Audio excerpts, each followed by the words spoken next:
Hello and welcome to Avenging Past 7. Today is day 21 of our free-to-play farming guide where we're following the APGains farming guide and seeing what's it like playing it every day and what's the journey like getting from level 0 to level 85 and jumping into our first GAC. We're a ways away from our first GAC, but we're still in that day-to-day grind. So, thank you for joining me today and let's get on into it. So last night I got to watch episode 3 of The Mandalorian, so I am still a week behind, but I am slowly catching up. And those first 3 episodes are a good, solid 3 episodes.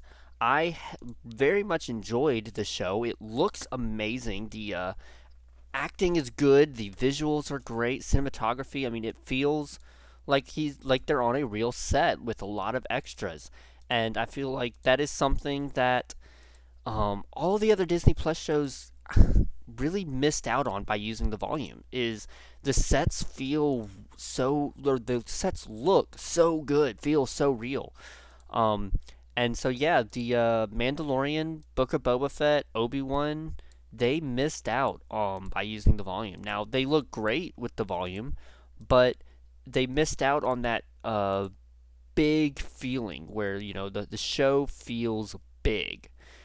And so, I'm interested to see where do they go from here with it. Do they continue using the volume?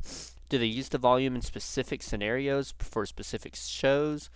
What is their end goal with it? Because I'm interested to see, because the volume is awesome. The volume looks great, but there are things about it that, we can see the difference between the volume and a real set now. Those were a lot of Kenobi shards right there, Old Ben shards. We're getting close. We're getting close to 7-starring him. That's awesome. Um, so yeah, almost caught up with Andor. I'm enjoying it. It's a fun show.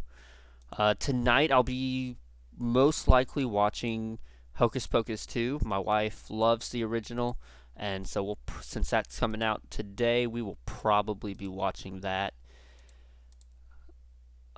So I'll give some thoughts on that tomorrow. Tomorrow is Saturday. Tomorrow is my birthday. So yeah, we'll make a birthday video and we will have a birthday stream. I'm thinking of streaming Knights of the Old Republic. If you see this today, please comment. Let me know what you think if you want to watch me play that. It's been a while since I've played him. I don't think I've ever beaten both, either one. But I have played both a little bit, so I have some experience in it and I know what I'm doing, but I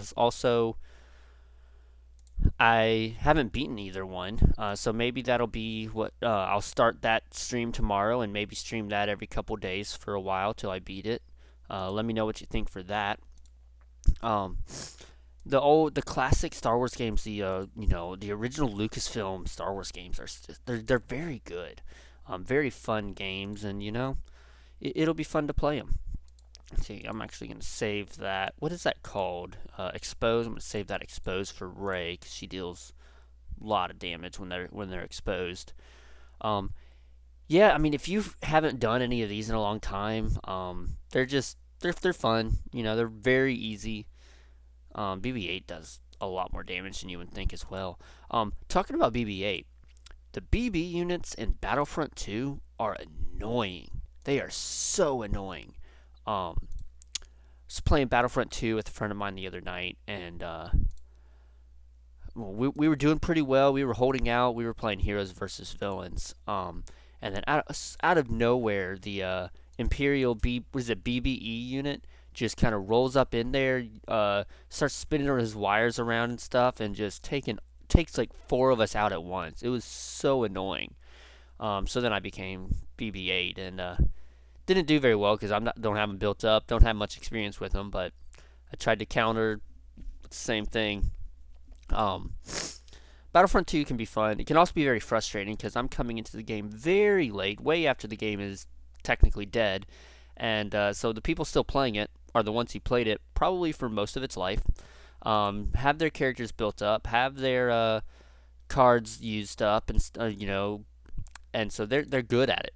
And they're stronger than me because they have their cards built up because it was designed to be a pay to win game. and that's why people didn't like it. That's why I didn't play it at first. But now that it's so far, so old, and I got a friend who wants to play it with me, I'm trying. But it's fun for the experience, for the time to play together. But it's not something I usually play on my own, because then I just get frustrated. Because I'm not focusing on the enjoyment of time together. I'm focusing on trying to win. And if you're trying to win, certain games are not the best game to play alone. Um, let's see, best person to stun here. I'll try and stun him. Oh, okay, no stun on him.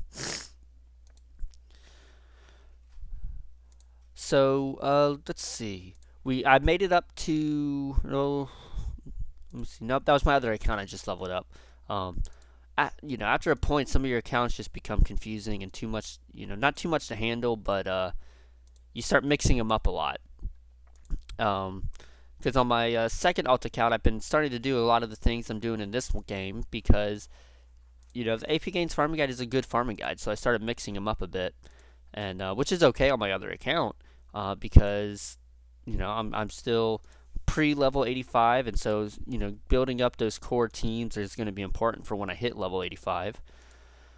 Um, Once I get to the point where I can do GAC, I'm sure I'll do some Twitch streams on this to have some fun and do the GACs. Um, but let's see, 12 and 16, cool. Not that I'm going to use them too much, but it's not a waste of time to do these, because you get the characters, and you don't have to build them up or spend any money on them, but you can still collect them.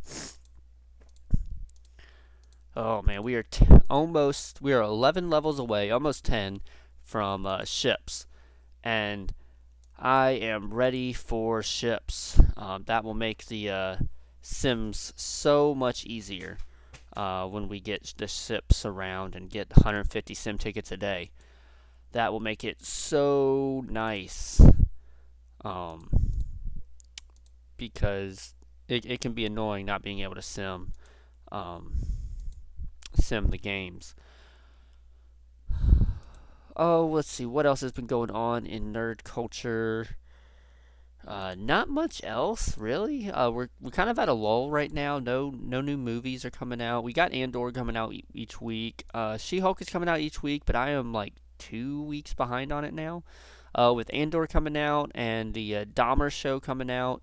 I haven't really been watching Dahmer, but my wife is, and so I like to watch my nerd shows with her and share that experience with her.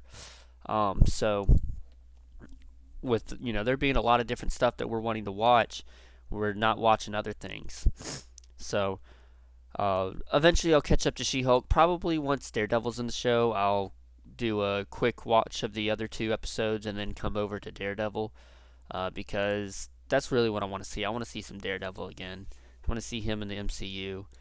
I know everyone is excited, or I would assume everyone. I know I am excited for um, Deadpool 3 with Wolverine. I'm just got my biggest thing that I keep saying about it is I want to see Hugh Jackman in yellow and blue spandex.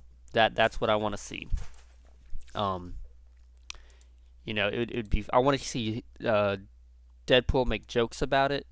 I want to see Hugh Jackman be grumpy about it. Maybe also enjoy it. But I want to see some yellow and blue spandex, because that's how Wolverine looks. They can try and change it up all they want. They can try and put him in blue leather or a black leather coat, or I say blue leather, in a black leather suit or a yellow or a brown leather coat. But Wolverine is yellow and blue spandex, no matter how much they want to change it. So we got a ways to wait for that one, but um, Ryan Reynolds has been making some hilarious videos on his YouTube. I'm curious to see what his, well, I mean, we know what the reason is, but I like how they thanked Kevin Feige at the end of the second video, which they probably have, especially Hugh Jackman, probably has an interesting relationship with Kevin Feige, because Kevin Feige worked on the first X-Men movie. He was a producer for he might not have been a producer, but he did some kind of work on the first X-Men movie, and that's how he got started. Alright, so, you might not know this about Kevin Feige, but a couple months ago I was curious, how did Kevin Feige become, the head honcho of the MCU? Why Kevin Feige why was he picked? Which I mean, he's done a great job. I'm not questioning the fact that he was picked. I'm questioning the reason behind he was picked because I'm sure it was a good reason. I'm sure I mean, because they obviously made the right choice, but what brought them to that choice? So I was curious about that. So I looked him up and I found out that I'm pretty sure he worked on Blade, he worked on X-Men, and he worked on stuff like that. And so he started out as one of the lower crew and kind of made his way up to producer, and eventually he went to Marvel and said that they could make a their own movie company, their own production company, and do their own movies and not have to sell the rights to their characters just to get a movie for the character.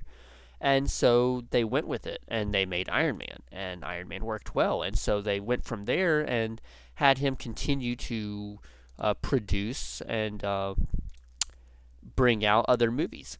So I was like, oh, that's cool. It was his idea because he was such a big fan of the idea of comic books becoming movies. That was a passion of his, and he loved comic books. He loved comic characters, and he wanted to see that brought out to others. Um, so that's cool. He obviously, he proved his worth to Marvel. He proved that he knew what he was doing. He has good ideas. He has good plans, and I think that's awesome. That's a great way to do it. Bring out your idea and prove that it can work. What else do you want out of an employee? Especially in a movie industry where you have to be creative. Man, this Ezra is dodging so much.